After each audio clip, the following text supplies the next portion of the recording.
It's the Behind the Shade show. For the women out there who see that and they see the masculine examples of success, the high paying jobs, the powerful positions, and so on, Mhm. where would they get satisfaction or successful images of the feminine equivalent? So, I honestly, Terrain, I so love your questions. You might be one of my most favorite podcast interviews ever because you get right to the heart of questions. You don't pull any punches, and they're so intelligent, but also emotionally intelligent. The answer is we don't really have them. We've been living under the masculine paradigm and patriarchy for so long that those are the images of success and accomplishment that we revere and that we follow. And that equivalent path for women is really just beginning. Yes, of course, there are a few women who have created success on their own terms, who have walked their own pathways, many of them still largely under the masculine paradigm and through masculine ideals. But not a lot of them have done it from a true, satisfied, receptive, abundant, magnetic place. Which is why it's critical that as many women right now do it. Imagine all of us are in this beautiful garden and the trees are there and they're blossoming and we have the resources we need, but there's no pathway through this garden. And maybe I have my own little corner, but I've got to kind of lift up and peek over to my fellow lady over there. What is she doing? How is she doing it? We're all walking this path together. Because look, Terrain, let's be honest, women couldn't before. A woman couldn't even open her own bank account without a male cosigner until 1974. We weren't allowed to control our own money. My mother wasn't allowed to open up her own bank account. We're barely one generation into the kind of power, choice, and agency a woman needs in order to create a fully satisfied life on her terms. It didn't exist even 10 years ago, 15, 20 years ago. So, do we have a model? We're building it now. Could then part of the problem, and I'm thinking from a masculine perspective, could part of the problem then be my view of a healthy feminine image may be different than the feminine image that a woman may need? Yes, I think that's true even for women. I don't think it's just from a masculine perspective. I think that we have been bamboozled for a very long time into what a woman is, right? I mean, growing up, I was told I was prettier if I smiled, that I should be pleasing to the eye.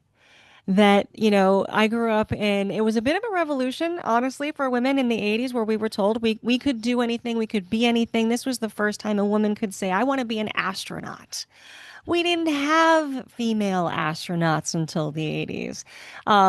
Women couldn't do a lot of things that we suddenly were able to do. And so it became very important in this last generation for women to pursue their career first at all cost, foremost, run with the boys. Remember the era of what were they? The power suits with the big shoulder pads?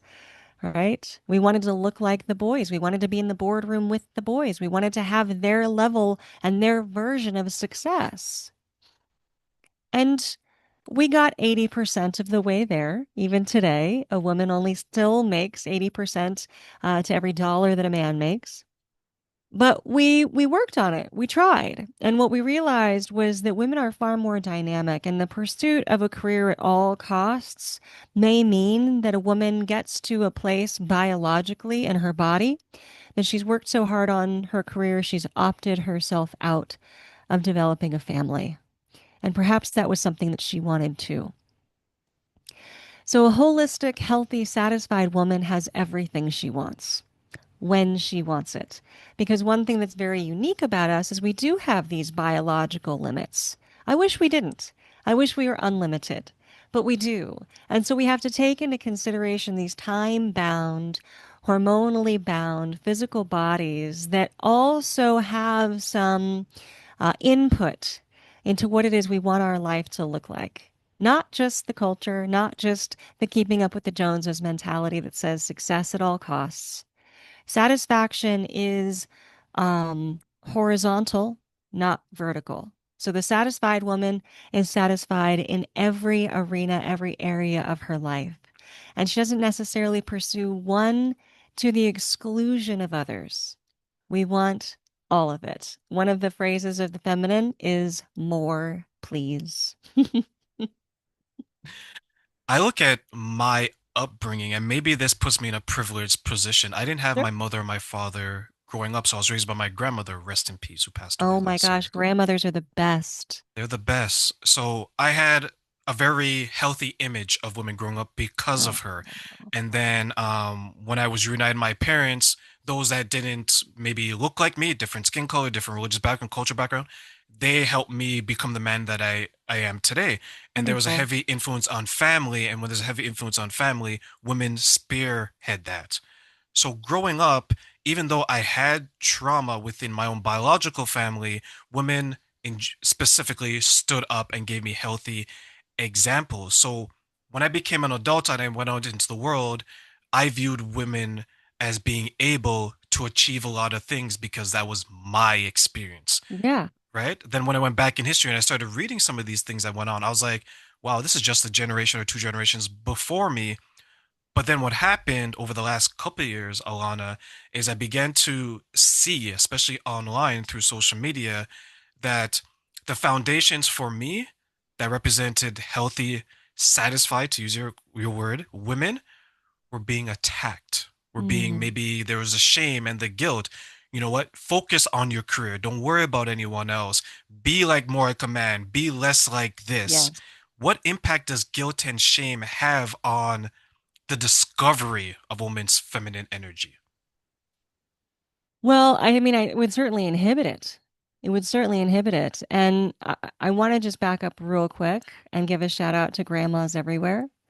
I really appreciate that you had that experience. You literally got the evolutionary purpose of grandmothers in your life. And I'm so grateful that you did. I did as well. And I can't understate the value of having my grandmother's presence in my life. And you probably feel the same way. You know, evolution put grandmas in our lives to give us structure and healthy feminine examples. So, yay, I love that. So, shame and guilt for women is heavy. And I actually name something very specific that I call feminine guilt. Guilt in and of itself isn't a bad thing. Okay. So guilt for just humans everywhere under normal circumstances. Guilt is really great because it gives us a emotional twinge or check-in when our behavior is out of alignment with our values. So when we screw up, if we screw up and we didn't feel guilt, we would just, well, we would be psychopaths or sociopaths, but we didn't feel guilt. We would never course correct. We would never apologize. We would never repair. So guilt can actually be healthy when it's felt in that way.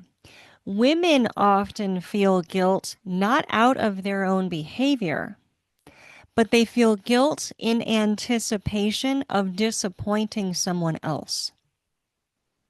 And I call that feminine guilt because it has nothing to do with them or their behavior and everything to do with how they manage their own selves as to not try and make waves or disappoint anyone around them.